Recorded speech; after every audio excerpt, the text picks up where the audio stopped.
जब जब ये आते हैं कि सरकार बड़ी पोटली लेके आते हैं। हम लोगों को ये किस प्रकार से फायदा पहुंचा रही है, नुकसान पहुंचा रही है, इस बातों को सुनने की जरूरत है। परसों जो घटना हुई, परसों रात को कालनेमी एक अभियान चलाया था इन्होंने, अभी फर्जी बाबाओं को पकड़ने के लिए कालनेमी अभियान चलाया था। और उस कालनेमी के बाद अब बेरोजगार संघ एक कालनेमी अभियान चलाने वाला है। जो परसों की घटना थी, जो हरिद्वार से बसें भर भर के 12वीं पास जो बच्चे थे, जबकि एक पेपर प्रोजेक्ट लेवल का है, उन्हें लाया गया इतना बिहार पुलिस की सुरक्षा में लाया गया, पुलिस की सुरक्षा में वहां नारे लगाए गए और पुलिस की सुरक्षा में वापस हरिद्वार ले जाया गया। वो कालनेमी अभ्यर्थी कौन थे, उनके खिलाफ एक मुकदमा रायपुर थाने में दर्ज होने वाला है, आप करेंगे। और इन कालनेमी अभ्यर्थियों की जरूरत क्या पड़ी? भर्ती बचाने के लिए, भर्ती बचाने के लिए। और वो पोस्ट बच्चों से देखते बिहार में नारे लगाए, जो बेचारे इंटर पास के बच्चे थे, जो BA BSc बीकॉम के फर्स्ट सेकेंड टर्म के बच्चे थे। और भगोली जी से मिलने कौन जाते हैं? सबकी उम्र 45-50 थी। और इसमें एज क्या है रखी हुई? अंतिम एज 42 है। और जो 42 साल का जो पेपर दे दिया होगा, ये चीजें हुई तो यह बोला नहीं आ रहा है। पर भगोली जी के पास 45 से 50 साल के लोग गए, कौन कौन थे? कौन कौन थे? उसमें एक रामपाल नाम का व्यक्ति था। और वो रामपाल पीड़ित था हरिद्वार में पहले, जिस पर आय से अधिक संपत्ति के मामले चल रहे हैं, जेल भी रहा, वो भगोली जी को मिलने चले जाता है। वो एक फर्जी संगठन बनाकर जाता है कि परीक्षा की शुचिता भंग नहीं हुई है, परीक्षा निष्पक्ष तरीके से हुई है, वो बिल्कुल भी रद्द नहीं होनी चाहिए, इसका रिजल्ट घोषित होना चाहिए। वो रामपाल है जिसकी संपत्ति वीडियो तक पर रहते रहते 243 गुना बढ़ गई थी। ये वो रामपाल है जो भगोली के पास जाता है। इसके साथ जहां ये स्कूल है जहां से बच्चे भर के लाए थे, वहां का एक प्रधान जो भगोली को मिलने जाता है उस डेलीगेशन में, जिस पर कई जमीनों को कब्जाने के लेकर बहुत से मुकदमे चल रहे हैं। ये लोग भगोली से मिलने गए थे बच्चों से कि रिजल्ट जारी करें। उनके साथ ब्लॉक प्रमुख, जिसका वो स्कूल था जहां से बच्चे लाए थे, और पता क्या लाएंगे, उन्हें लालच दे रखा है। वो ब्लॉक प्रमुख को विधायक का चुनाव लड़ना 27 को, वो कह रहे कि तुम्हें टिकट करवा देंगे, तुम बच्चे बरवान ले जाओ। ये लालच देकर उन बच्चों को यहां लाया गया था। और विधायक के टिकट के लालच में नाबालिग बच्चों से यहाँ गैर कानूनी काम करवाए जा रहे थे। वो तो एक्सपोज हो गए, नहीं तो वो पता नहीं क्या करते। इसलिए उन लोगों के खिलाफ रायपुर थाने में मुकदमा दर्ज हो गया। कौन वो अभ्यर्थी, कालनेमी अभ्यर्थी कौन थे जो इस आंदोलन को भंग करना चाहते हैं, जो इन युवाओं के भविष्य के साथ खेल रहे हैं, तो कालनेमी कौन है? इसके अलावा एक और जीत आपकी आज हुई है। 45-50 साल के जो लोग थे, बहुत सुंदर पोस्ट, और कम से कम मुझे लगता है कि 2,500 से 3,000 अक्षरों में वो पोस्ट लिखी गई थी उत्तराखंड DIPR पर, जिसमें कहा गया था कि सारी शुचिता ठीक है, निष्पक्षता से हुई है, ये लोग शामिल थे। और उसमें एक युवा दिख रहा होगा आपका जो 30-32 साल का लगता है ज्ञापन देने में, उसको भी अभ्यर्थी मत समझना। उसकी कपड़ों की दुकान है वही हरिद्वार में, उसकी कपड़ों की दुकान है। और कौन सा अभ्यर्थी गए भाई तुम्हारे वहां पर? कौन सा अभ्यर्थी गए? तुम्हारी हम सबकी एक जीत हुई है कि जब इस चीज को एक्सपोज किया गया, जब इस चीज का विरोध हुआ, तो उत्तराखंड की सरकारी साइट, उत्तराखंड सरकार की सरकारी साइट, उत्तराखंड DIPR पे उस पोस्ट को आज हटाया जाता है। ये आप लोगों की जीत है। अभी तो पोस्ट हटाई, अब हम कह रहे हैं रायपुर थाने में कालनेमी अभ्यर्थी कौन थे उनके खिलाफ मुकदमा दर्ज होगा। हमारे पास उनकी वीडियो भी है, हमारे पास उनके जो उनके द्वारा दिए गए वक्तव्य है, जो स्टेटमेंट है, जिन्होंने कहा बच्चों ने गुमराह करके ले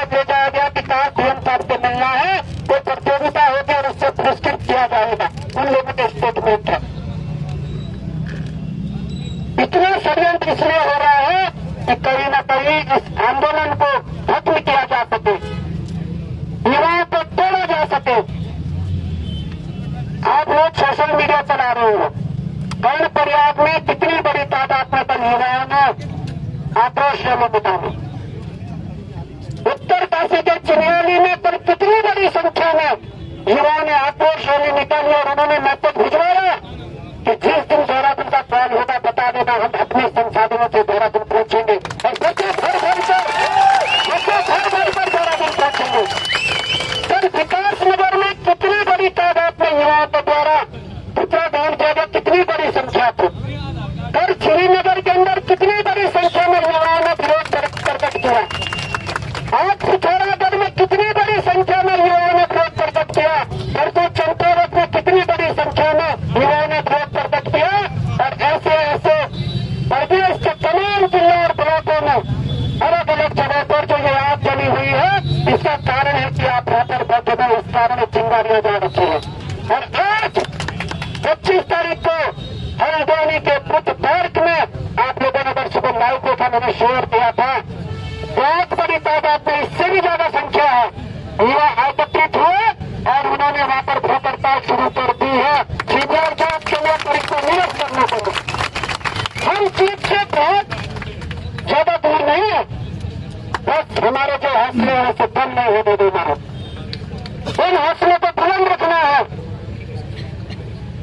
हर कोई झुकता है, वो डायलॉग सुना होगा पुष्पा झुकता नहीं, तो वो पुष्पा ये नहीं, वो पुष्पा साउथ वाले पुष्पा, वो लाल चंदन की तस्करी करने वाले पुष्पा, इसलिए झुकते नहीं है, ये पुष्पा नहीं है।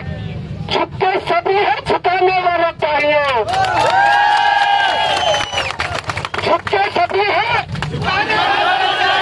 झुकते सभी है,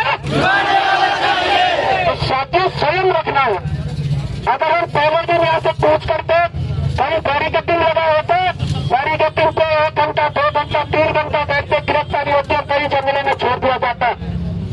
यहाँ से कोई ऑटो पकड़ता, कोई पैदल आता, कोई बाइक बुलाता, कोई गाड़ी बुलाता और अपने घर बैठकर आराम कर लेते। आंदोलन आप लोगों ने पढ़ा है, आप इतिहास के भी स्टूडेंट हैं, आप प्रतियोगी परीक्षाओं की तैयारी करते हैं। हमें पता है कि जब जीके के सिलेबस में सवाल दिया जाता तो आंदोलन करना, वो आंदोलन भारत का आंदोलन हो या विश्व में कोई सा आंदोलन हो, आप लोगों को पढ़ना पड़ता है, आप लोगों ने पढ़ा है। उन आंदोलन से सीख लेनी है कि विश्व भर में कैसे बड़े बड़े आंदोलन हुए और बड़ी बड़ी जीतें हुई। और शुरुआत किसी व्यक्ति पीछे, किसी संगठन, किसी दल के नेतृत्व हुए, और ये आप रोजगार संकट में जा रहा है। पूर्व में भी लड़ाई लड़ी थी, 100 नौकरियों को लगभग जेल भेजा था, और इसी निकलनी सरकार ने, विनीत धामी जी के नेतृत्व वाली सरकार ने हम 100 लोगों को जेल से बाहर लाकर फिर से इस काम में लगाते, गोरख धंधे में लगाते।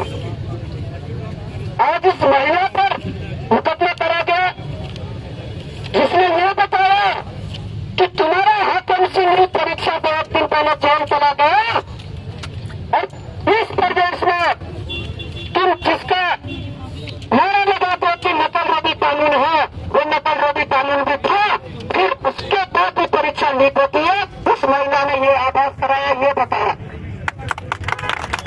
और पुलिस क्या करती है, धामी जी क्या करते हैं, आयोग वाले क्या करते हैं, उसे व्यक्तिगत लेकर, व्यक्तिगत टारगेट करके उन पर मुकदमा करते हैं। आप व्यक्तिगत टारगेट करके उन्हें सस्पेंड करवाते हैं, कानून भी हम करते हैं। जब तक किसी कर्मचारी, कोई भी कर्मचारी, जब तक उसे सजा नहीं मिलती, दोषी नहीं बन जाता, तब तक उसे हटा नहीं सकते, सस्पेंड नहीं कर सकते। कम्युनिटी से आधार करते, व्यक्तिगत टारगेट कर रहे हैं। पर निराश होने की जरूरत नहीं है। माननीय न्यायालय नैनीताल, उच्च न्यायालय नैनीताल कि बार एसोसिएशन से भी संदेश आया है कुछ वकीलों का, तो हम बातचीत कर रहे हैं आपस में, और पूरी बार एसोसिएशन बेरोजगार संघ के साथ है, आपको निराश होने की जरूरत नहीं। तो मैं कहना चाहता हूँ कि ये जीत तभी जीत हो रही है जब आप लोग संघर्ष कर रहे हैं, जब आप यहाँ आ रहे हैं, लड़ गए हैं, लड़ गए हैं, और तमाम आप देख रहे कौन के समर्थन के लिए आ रहे हैं, उपज समर्थन के लिए आ रहे हैं, तमाम दिल्ली तक से लोग समर्थन के लिए आ रहे हैं, अलग अलग जगह से लोग समर्थन के लिए आ रहे हैं। तो ये आप लोगों की जीत है और ये इस प्रदेश की पीड़ा है जो इन लोगों को यहाँ तक सोच के ला रहे हैं। मैं समझता हूँ इस लड़ाई में अभी थकने की जरूरत नहीं, हम जीत से ज्यादा दूर नहीं है, जीतेंगे, लड़ेंगे और जीतेंगे, और जब तक तोड़ेंगे नहीं तब तक छोड़ेंगे, जब तक तोड़ेंगे नहीं तो साथियों ये जानकारी देनी थी। और इस बात को गंभीरता से सोचो, इतने पैसे इकट्ठे कर रखे इस भर्ती से, राजधानी जी उनको वापस नहीं दे पा रहे, इसलिए परीक्षा रद्द न हो ऐसी कोशिश कर रहे हैं, क्योंकि रद्द हो जाएगी तो पैसा वापस देना पड़ेगा जिनसे लिया है, और अगर नहीं दिया तो कोई आपको पास भी आ सकता है, मेरे पैसे फंसे हुए आपको दिला दो। और जब ये मामला पब्लिक में आएगा तो पता लगेगा कि इस लेवल तक पेपर बिकाया था। मैं कल से देख रहा हूँ पुलिस भर्ती के वक्त युवा साथी जिन्होंने इस बार पहली भर्ती की है, वो लोग भी आंदोलन में आ रहे हैं, क्योंकि उन्हें पता है कि उनका रिजल्ट निकलने वाला है, और जिस दिन रिजल्ट निकलेगा तोते उड़ने वाला है, तोते बता रहे हैं, तोते उड़ने वाले हैं। जिस पेपर में बच्चे ये कहते हैं परीक्षा के बाद या 50 नंबर भी नहीं आ पा रहे, उसमें जो फिजिकल और प्लस रिटर्न का जोड़ेगा ना, तो उस दिन देख लेना जिस दिन पुलिस का रिजल्ट निकलेगा तोते उड़ने वाले हैं, तोते। इसलिए तेरे होकर लड़े रणतुर तक लड़ाई को पहुंचाओ, जो बार बार न लड़ना पड़े, जो बार बार न लड़ना पड़े। हम लोग पहले लड़े 5 साल पहले, हमने अपने भविष्य का ऊपर लगाया, ठीक है, हमारी बहनें तैयारी कर रही है, हमारे भाई तैयारी कर रहे हैं, आगे भी आंदोलन में है, तो क्या इसमें लड़ रही है? आज कल बॉडी प्राण लड़ रहा था, आज इसका भाई भी लड़ेगा, बहन भी लड़ेगी, कल हमारे बच्चे होंगे वो भी लड़ेंगे, लड़ा देंगे अपने भविष्य का ऊपर। सुधार आना चाहिए, इतना आएगा जब हम अंतिम तक लड़ेंगे और पूरी तरीके से ईमानदार उतरेंगे। तो यही शब्दों के साथ मैं अपने बारे को विराम देता हूँ। जय हिंद, जय राम, जय भारत।